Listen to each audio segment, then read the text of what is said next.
Bienvenue sur notre chaîne. Abonnez-vous et cliquez sur la cloche pour ne pas manquer les prochaines vidéos.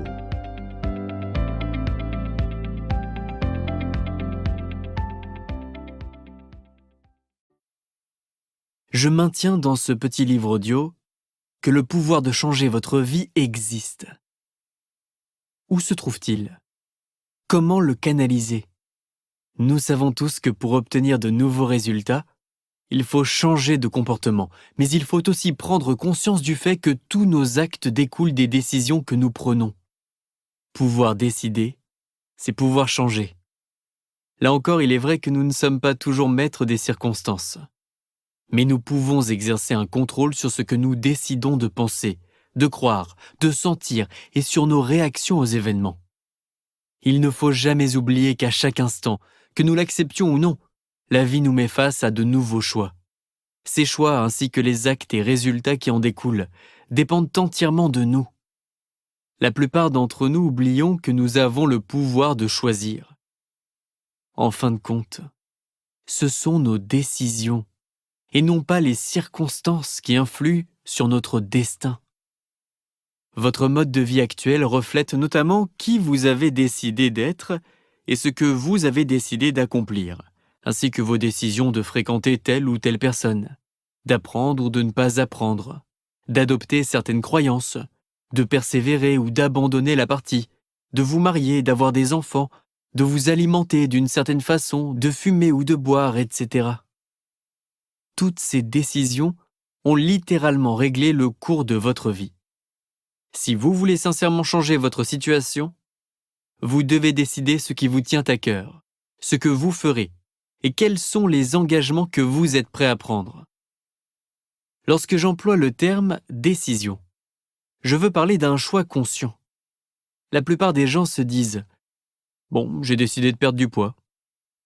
Mais ils pensent en termes trop vagues et manquent de précision. En fait, ils se contentent d'énoncer une préférence. En d'autres termes, ils disent « J'aimerais être plus mince ».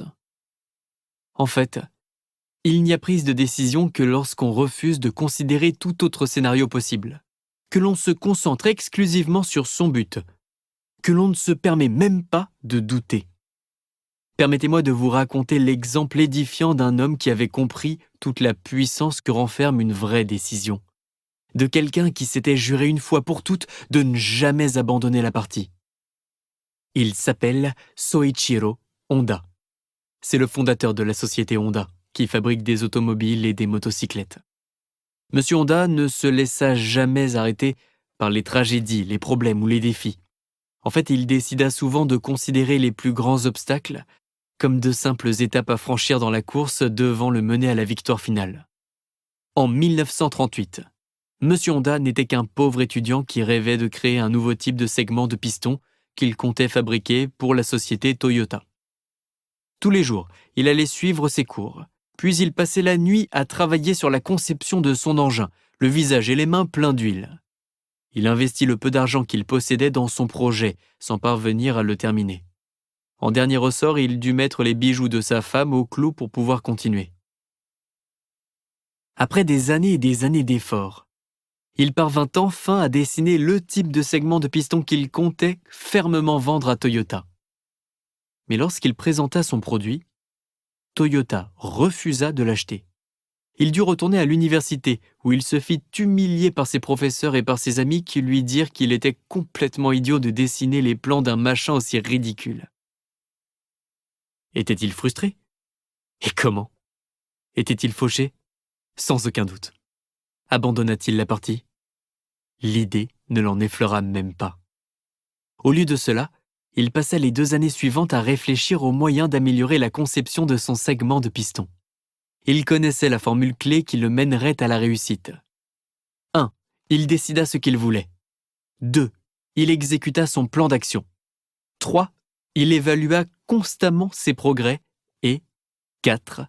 Il révisa ses méthodes chaque fois qu'il se trouvait sur une fausse piste. Il sut faire preuve de souplesse et modifia ses stratégies pour surmonter les obstacles sur son chemin. Enfin, au bout de 2 autres années, il peaufina la conception de son engin et Toyota finit vraiment par le lui acheter. Monsieur Honda avait besoin de béton pour construire son usine de pistons. Mais tout le béton disponible avait été réquisitionné, car le branle-bas de combat régnait au sein du gouvernement japonais qui se préparait à livrer la Seconde Guerre mondiale. Une fois de plus, son rêve paraissait sur le point de s'écrouler. Personne ne semblait pouvoir l'aider. Là encore, en fut-il découragé? Pas le moins du monde. Il était fermement décidé à construire son usine, et n'envisageait même pas la possibilité de renoncer à son projet. Il réunit donc quelques amis, et pendant des semaines ils travaillèrent nuit et jour pour expérimenter diverses méthodes de fabrication, jusqu'au jour où ils trouvèrent enfin une nouvelle façon de produire du béton. Il construisit alors son usine et put enfin produire ses segments de piston. Mais l'histoire continue. L'histoire ne s'arrête pas là. Pendant la guerre, les États-Unis bombardèrent son usine et en détruisirent la majeure partie.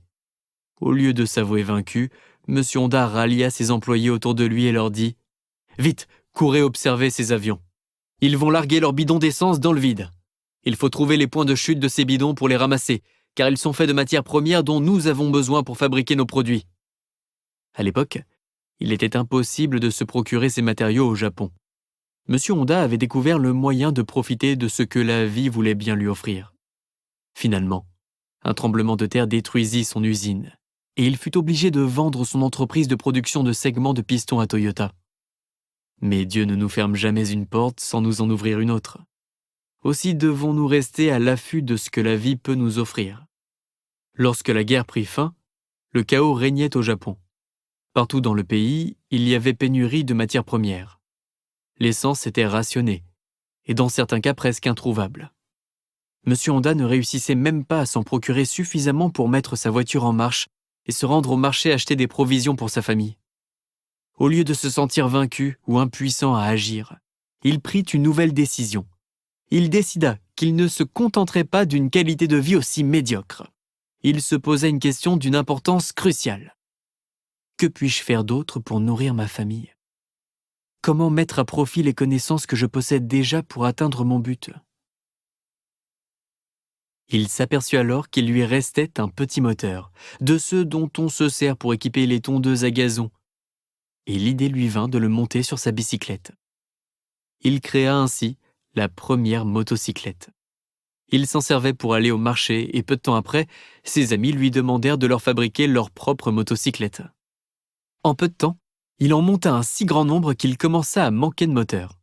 Il décida alors de construire une nouvelle usine pour les fabriquer lui-même.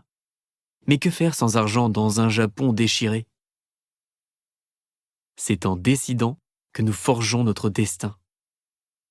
Au lieu d'abandonner la partie et de se dire « il n'y a pas de solution », une brillante idée lui vint à l'esprit. Il décida d'envoyer une lettre à tous les propriétaires de magasins de bicyclettes du Japon dans laquelle il leur expliquait qu'il avait trouvé une solution pour remédier au problème de transport du Japon, que sa motocyclette serait économique et qu'elle permettrait aux Japonais de se déplacer facilement. Puis il leur demanda d'investir dans son projet. Parmi les 18 000 propriétaires de magasins de bicyclettes qui reçurent la lettre de M. Honda, 3 000 décidèrent de le financer et il put alors fabriquer son premier lot. Vous pensez peut-être que le succès fut immédiat, n'est-ce pas? Eh bien, pas du tout. Sa motocyclette était trop grande et trop lourde. C'est pourquoi bien peu de Japonais l'achetèrent. Une fois de plus, il analysa ce qui n'allait pas, et au lieu de baisser les bras, il révisa à nouveau sa stratégie. Chers auditeurs, n'oubliez pas de vous abonner à la chaîne pour ne pas manquer les nouvelles vidéos.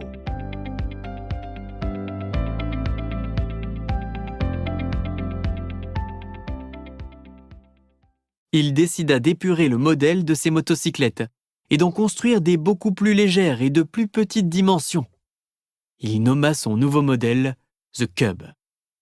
La nouvelle motocyclette fit fureur sur le marché, et ce succès inouï valut à M. Honda d'être décoré par l'empereur.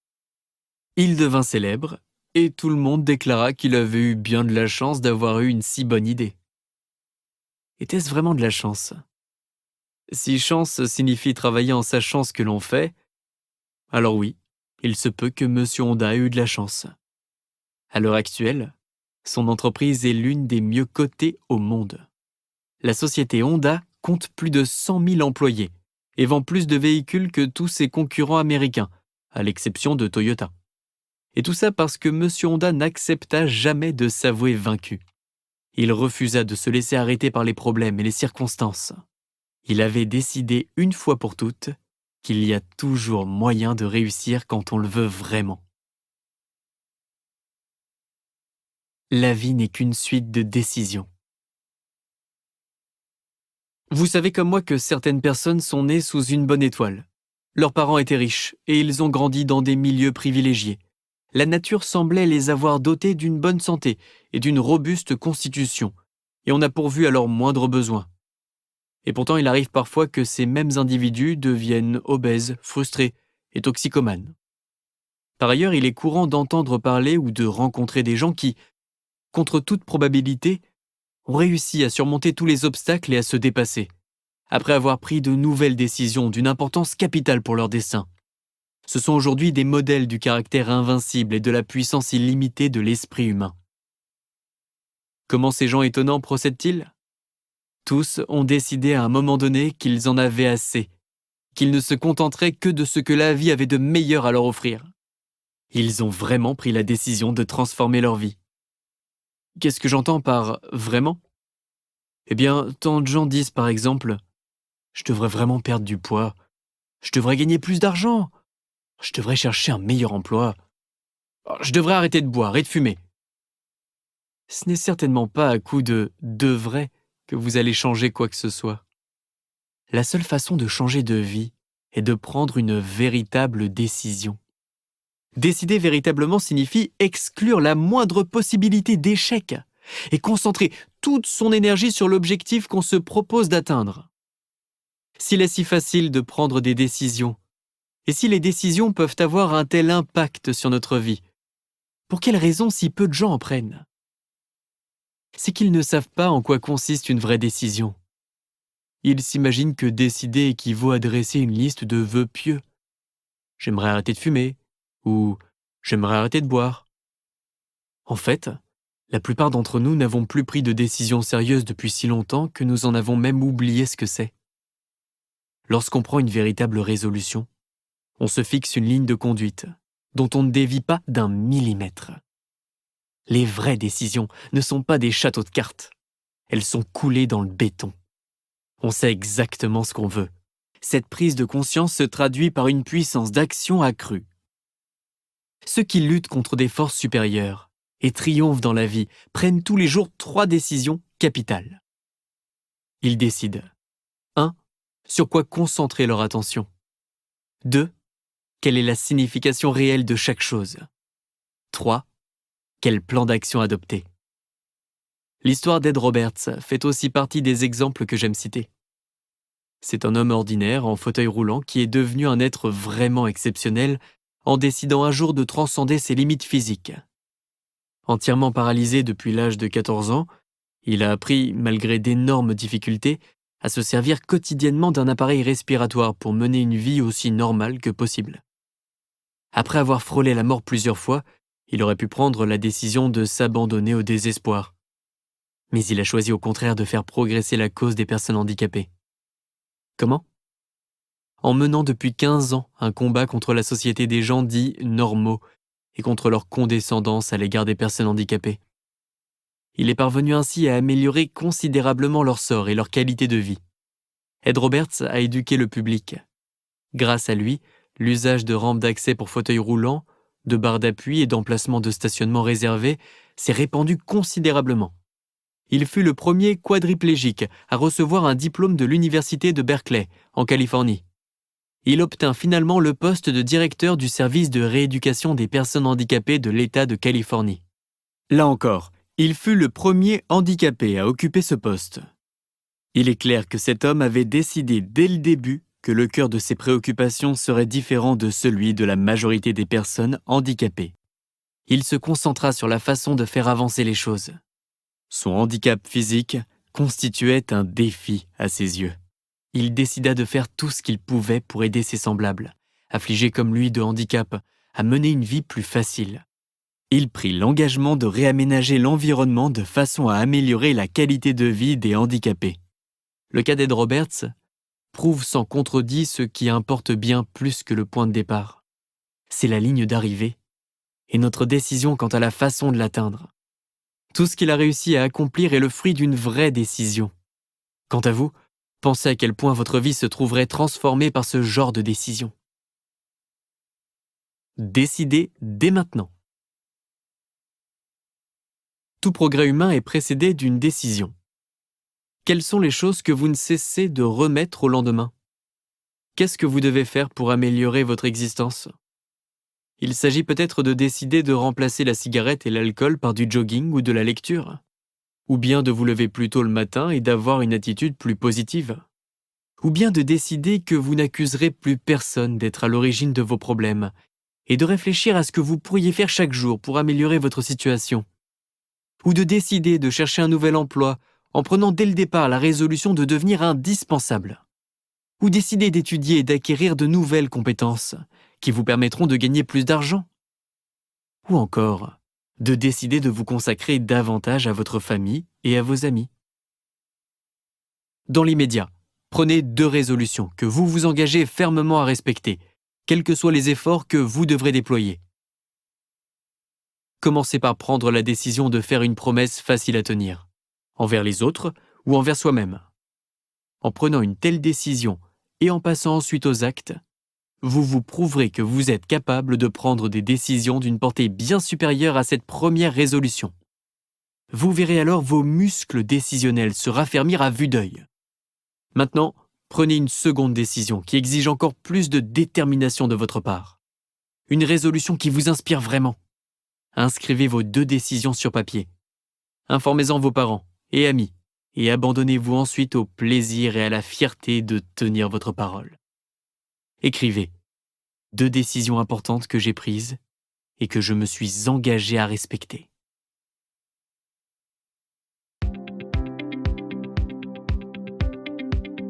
Nous espérons que vous avez aimé la vidéo. Vous pouvez écouter la version intégrale du livre en suivant le lien dans la description.